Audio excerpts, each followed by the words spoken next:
We're going to start with this video. This is something. You may have seen this already, but this is a conversation that Joe Biden had. And Nail This has published this. This is along with Addie Barkan. And here it is. We're just going to jump right in. My name is Addie Barkan.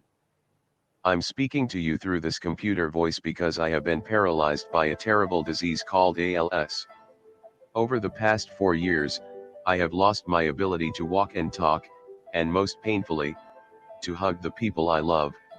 My beautiful children, Carl and Willow, and my dear wife Rachel.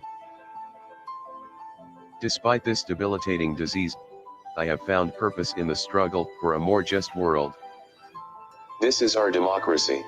And this is our future for the making. These have been tumultuous times for us all. 3 weeks after I was struck by my horrendous and shocking diagnosis of ALS, we were all struck by the horrendous shock that Donald Trump would be the next president of the United States. Since then, countless people have suffered from his racism, greed, and incompetence. And yet in response, we have witnessed a flourishing of resistance, beginning the day. So this is this guy's story. And now he goes on to have a direct conversation with Joe Biden. And here's what happens. So he supports Medicare for all. And he gets to talk directly with Joe Biden. For leadership. Leadership that can recognize pain and deep pain and grief. Yeah, we harness our new energy and power in pursuit of justice and equity, rather than constantly trying to defend ourselves from the latest atrocity. I recently had the privilege of talking to Joe Biden, mediated not only by my cyborg voice, but also 3,000 miles and Zoom. He and I have meaningfully different perspectives on the world, not only on what ails it, but on what we must do to address those maladies. I think that is not enough. Well, maybe when I get elected, you can come and help me figure out what's enough. Despite the literal and figurative. He told you what's enough. Medicare for all. This isn't a secret, Joe. This isn't a secret. All right, so the conversation is about to kick in. Of distances between us, I know that the vice president heard what I was saying. He listened, he understood, and he promised to continue doing both after he is elected. I will fight for the care and well-being of everyone as if they were my son, my daughter, my wife, all of whom went through hell. Joe Biden has suffered tremendous loss in his life. But he has turned that loss into purpose. And as bridges to connect with the suffering and humanity of others. We have witnessed this to be in felon before we were today. I hope you will. So this is actually not the conversation that I wanted to share. I was wondering, I watched and I was like, maybe I missed something. No, you didn't. This is actually not the conversation that I want. I think it's this one below. Okay. So all right, let's see where we're at here. Addie, how are you, pal? Somehow Mr. I got Vice President Dr. Biden. All right, let's see if thanks this is for it. doing this. Before we start, I want to introduce you to my wife, Rachel. Okay. For the destiny at the moment that you have, but I'd always say to President Obama, life has a way of intruding. I was 30 years old. All right, I don't want his story. And so people who are part, all of whom depends on the plan. Look. All right, here we go. Here we go. Subsidize that people can get a gold plan in Obamacare, subsidizing anyone who wants to get in with a gold plan. Number 3, providing. All right, so here we are. All right. Sorry about that. I prepped the wrong serious video. Pain for the last 5 months of his life, bedridden, hooked up to machines. If someone had come along and said, "Guess what? You've outlived your coverage. Suffer in peace the next 4 months or 5 months you live. It's up to you. Good luck." I made a commitment. I will fight for the care and well-being of everyone as if they were my son, my daughter, my wife, all of whom went through hell. And so what I'm proposing is something that costs in excess of $1 trillion. And we're going to get it done. Thank you for that commitment and that bold agenda. It's no secret that I support Medicare for all. I don't. And that I endorsed Elizabeth Warren and Bernie Sanders in the primary. Both good people. But you won the nomination and I respect that, and I am fully committed to beating Donald Trump. I know that. Throughout the Democratic primary, you made clear your opposition to single-payer, Medicare for all, and you have won the nomination.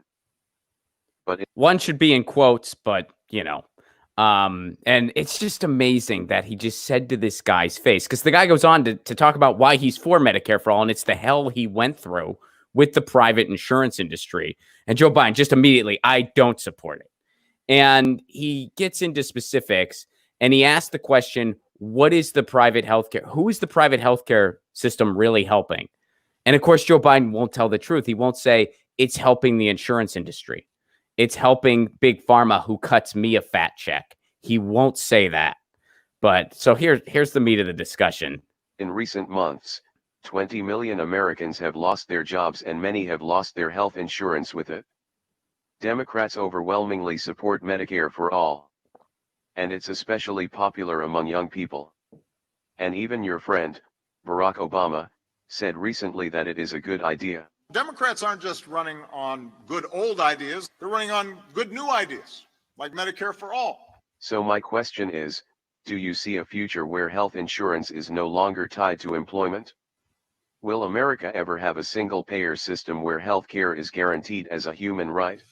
Healthcare guaranteed as a human right, but taking away the right to have a private plan if you want a private plan, I disagree with. There's three things that I propose that we can do. We can do it quickly. I support a public option as well. We can get a public option passed, and we can get it passed quickly. Okay, why? First of all, they were supposed to have a public option initially when Romney Care got passed. And I call it Romney Care because that's what it actually is. It was Mitt Romney's healthcare plan. They rebranded it Obamacare. They were supposed to have a public option. Barack Obama changed his mind at the last minute. And then just anyone who called that out, he stabbed in the back, like Dennis Kucinich. So first of all, we should have already had that. Second of all, the reason they'd be able to get something like that through is because for a single payer system to really work and be effective, and we can look at every other industrialized country in the frickin' world, you need to have everyone in the pool. That's how it works. You need to have everyone in the pool. So what he's calling for, once again, is not enough. And he's saying this right to the guy's face. All right, so here's his solution. Number one. Number two, I propose spending almost $1 trillion to make sure that people can get a gold plan in Obamacare, subsidizing anyone who wants to get in with a gold plan.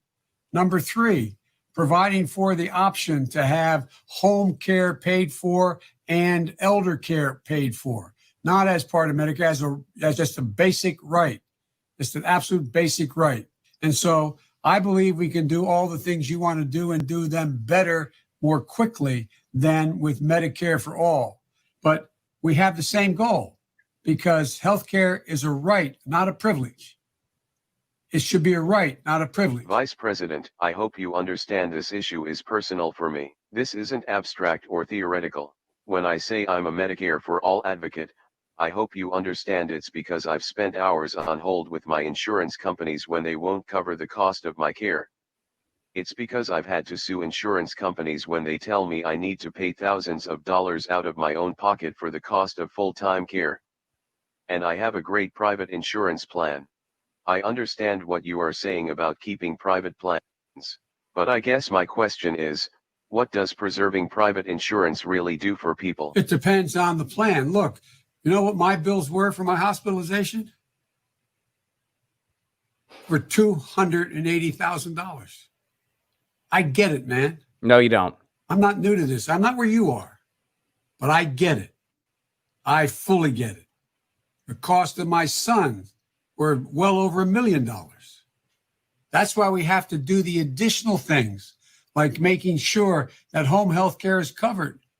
Over 100,000 people have died from COVID. So that's the gist of it. And Brigida, it actually is a common thing on my show that when I want to show a certain video clip, I take 40 minutes to get there. It's a fun thing. It's actually a thing that I do. That's the fun of it. I'm just like, oh wait, no, I had this plan. I had the wrong one loaded up on purpose. It's a gimmick. It's like hidden camera surprise.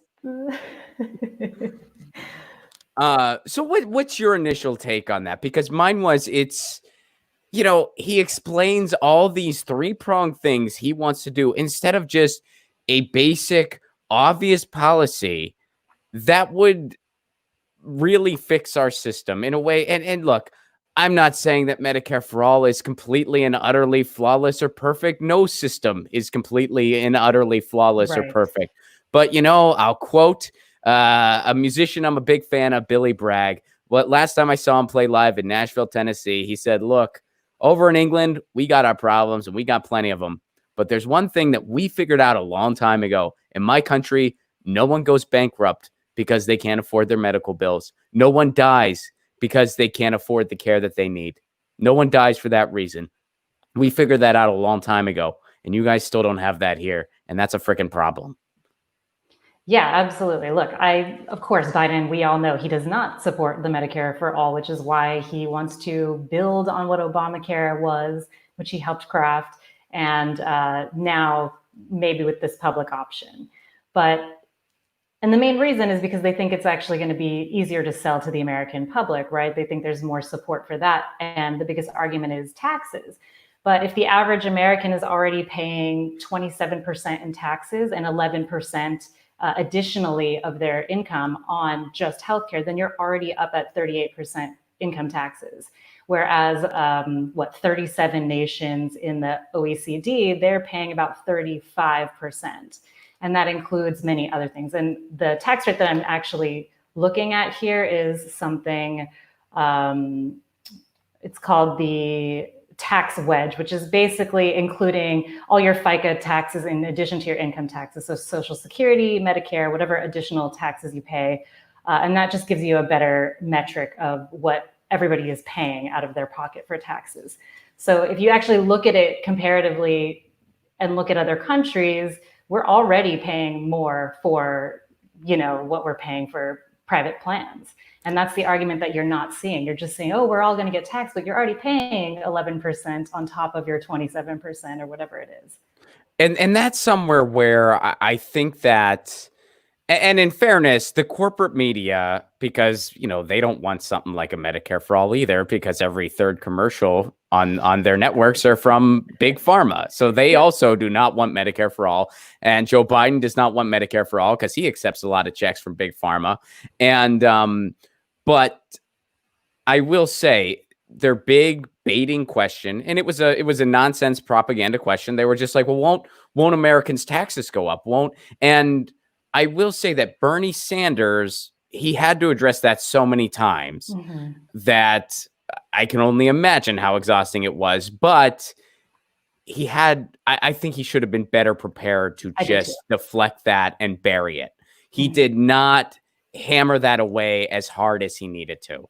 And it's not, you just explained it. Exactly. I can explain it. Be like, look, yes, will your taxes technically go up? Yes, technically, but here's the deal. You're not going to be paying. You're already paying it. 11. You're going to pay 11%.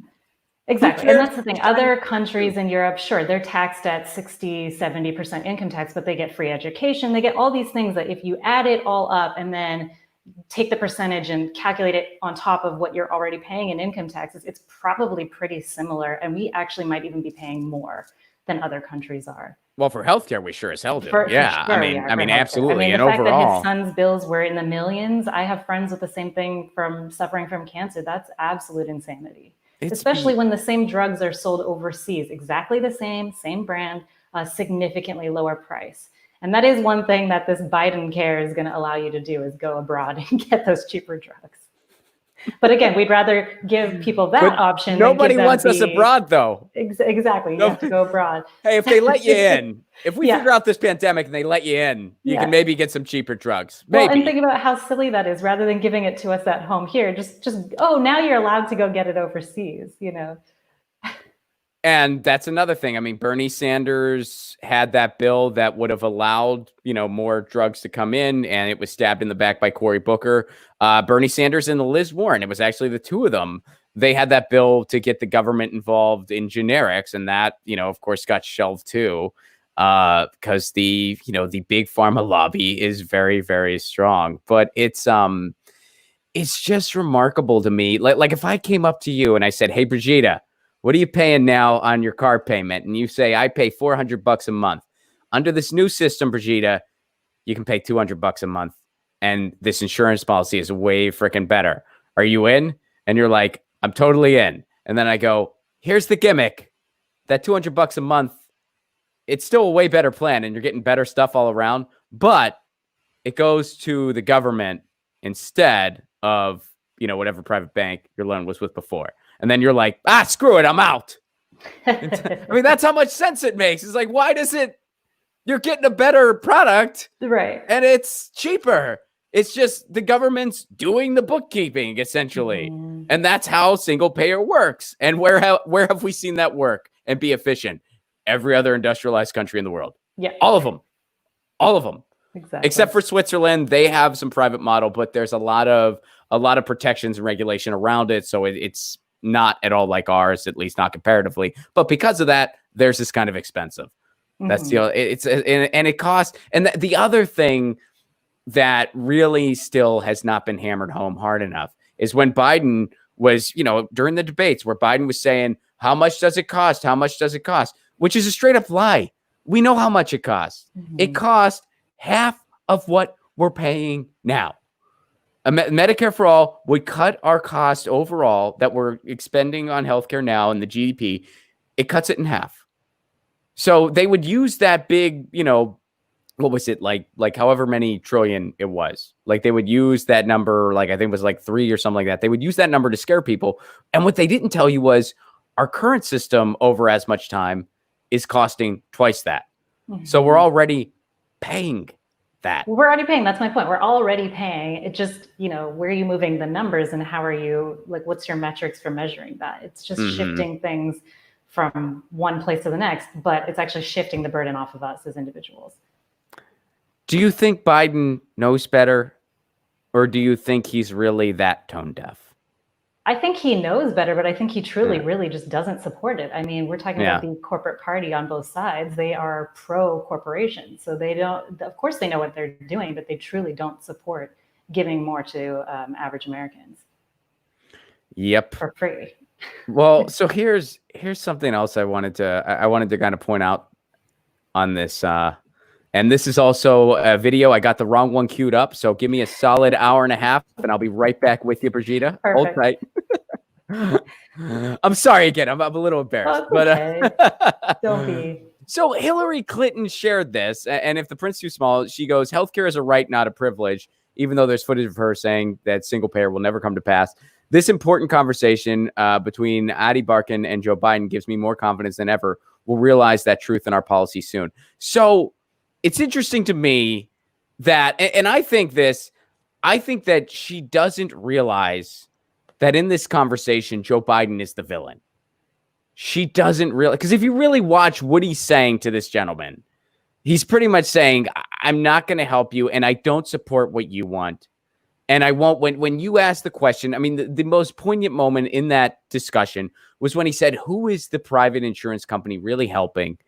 And Joe Biden kind of had a deer in headlights look on his face because he knows the real answer to that question. The real answer to that question, who is the private insurance industry helping? The CEOs and people like Joe Biden and people like Hillary Clinton, the people who take their money and the people who profit off of people's health. That's who it's helping. The people, no, it sure as hell ain't helping the American people. And they know that. And that's what Joe Biden would never say. That's what Hillary Clinton would never say. So here she is sharing this video as if Joe Biden is the ally in this video. No, Joe Biden's the villain in this video. And so is she. And she doesn't even realize that. Or she knows better and is just trying to pull the wool over everyone's eyes. Which one do you think it is? I actually think they're playing both sides. So, you keep seeing in the establishment media, "Oh, well, Biden care is not Medicare for all, but it is the road that will lead us there. So we are taking the first step. It's the same with the ACA, right? So they're playing both sides. Like if we end up with that down the line, Medicare for all, then they can say, well, see, we paved the road for it. And because of the pandemic, I think the popularity for Medicare for all has now soared through the roof. Whereas maybe before, Bernie stepped down, in my opinion, a little bit too early. Had he stayed in the game through the pandemic, I actually think that he would have quite a bit of support, mostly from Medicare for all and his backing of that. Well, even before the pandemic, about 70% of Americans were for it. Well, I would say now it's much, much higher. Yeah, I mean, it people I know that were not for it before they lost their jobs, they lost their health care, and they said, wait a minute, maybe we shouldn't have these two things tied together. Yeah, no kidding. I mean, it's like when you take a step outside and and have you ever done this? Have you ever explained what we do to somebody from a different country who's not familiar with the ins and outs of it? And like you realize how insanely crazy it is? Oh, I've never tried to explain it because it's incredibly complicated, but my favorite is watching those videos online where people go to Europe and they ask, people in Britain, how much do you think it costs to have a baby? And they're like, oh, like $200, like $10,000. They're like, what? Yeah, I remember that video. They're just shocked by it. They can't even believe it. And I think it's unbelievable. Well, and I think that particular video was made because, other countries have their right wing as well. Yes, and sometimes those countries are like, we should try to privatize a little bit more like what they do in America. So then other people in those countries, they're just like, this is what it's like in the United States. You want to go that route? Exactly. This is what they have there. And then the people are like, whoa, well, maybe we don't want that. Not ever. And now, by the way, if you want to use England as an example, now all of a sudden, even Boris Johnson singing a slightly different tune since, the NHS saved his frickin' life. Of course. So I don't want to take your money anymore. Again, like you said, no system is perfect, but the arguments that we're hearing, oh, Canadians have to wait a long time if they break their leg and need like some non-life-saving surgery, but you have to do that here too. Like he said, he was not the guy, Addie Barkin, we just watched this video. He was talking about how he was on the phone for hours, days, like getting in arguments with the insurance companies for months. It's the same thing here now, but we're not getting anything in return. We're just putting in hours of work trying to figure out a billing issue. Yeah. Yeah. It's absolutely insane. And it's just so interesting to watch videos like this, where instead of just having Medicare for all, they explain all these other ridiculous things. Oh, we're going to have home care. There's this gold plan that you can buy. Because that's not, you have to buy it. I'm Even sure here that's in LA. not. So my doctor, it's really hard to get an appointment. Let's say you have a cold and you're like, oh, I think I might have a flu. Can I come in? They're like, oh, we can see you in 2 or 3 weeks. And then I go in there and at the front, there's like, pay for the gold star plan where you can get in the same day appointment. It costs, $1,300 a month. It's like, if you pay for it, you can get this VIP doctor service. But if you don't, you're waiting. Yeah. And then by the time you're better, you don't need to go to the doctor anymore. So then you're paying a premium for nothing. And then he's saying like there's going to be subsidies, but again, who's going to benefit from those? The insurance companies. Mm-hmm. So again, this is a giveaway. Basically, he's saying what we're going to do instead is all these really complicated things to make sure the insurance industry gets their piece of the pie, which, here's the thing. When you have a for-profit middleman, you have a system in place so that you end up paying 3 times for something you should pay once for. You pay your insurance premium each month. Then you pay your copay. Then you pay your deductible. Then you pay you pay for your drugs. I mean, they screw you over each and every single time. And when you say you want to work with these insurance companies, which is what Joe Biden's saying, which is what Pete Buttigieg said, which is what everyone's saying except for Medicare for all, basically what you're saying is, okay, it's like a house has termites in it that are eating away at the wood. And one exterminator says, I'm going to get rid of all the termites. Another exterminator says, we have to work with some of the termites. So we're going to just reduce what the termites can do and let them eat in a certain area. Which exterminator are you going to hire? Which one's going to have better Yelp reviews? What if I had a restaurant and you came in and on the menu I had lobster and you were like, that sounds delicious. I want some lobster. And I was like, you know what? I've been thinking I'm going to give you a pathway to lobster. Here's an oyster. What do you think? Just one. Are you into it? Well, I mean, I ordered lobster. You know what? You like asparagus? Here's a piece of asparagus. That's like usually the side when I serve my lobster. So we're getting closer to the lobster. You got an oyster and an asparagus. What do you think now? I wanted, can you get me lobster or no? Like, you know what? Here's some crab. How long until you walk out of my restaurant? Again, they're playing both sides because they don't support it, but they're saying that they're going to pave the way and somebody else down the line maybe will pass it, and it'll be thanks to us. Someday we can have better things. Just not yet. Not yet. Lobster. Not yet. Someday. I mean, until then, things have to be pretty horrible.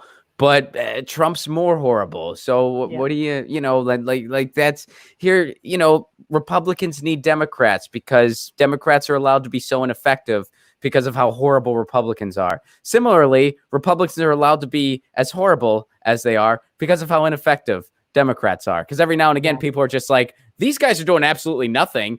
I guess I'll take a chance on this snake oil again because maybe it's changed. It hasn't.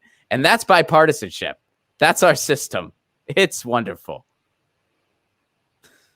Yeah, and I think they design a lot of bills that they have no intention of passing because they know once they take it to the table, the Republicans will shut it down and they'll say, see, it's their fault. They did this, but they really never intended to pass it in the first place. And they know it. It's all for show.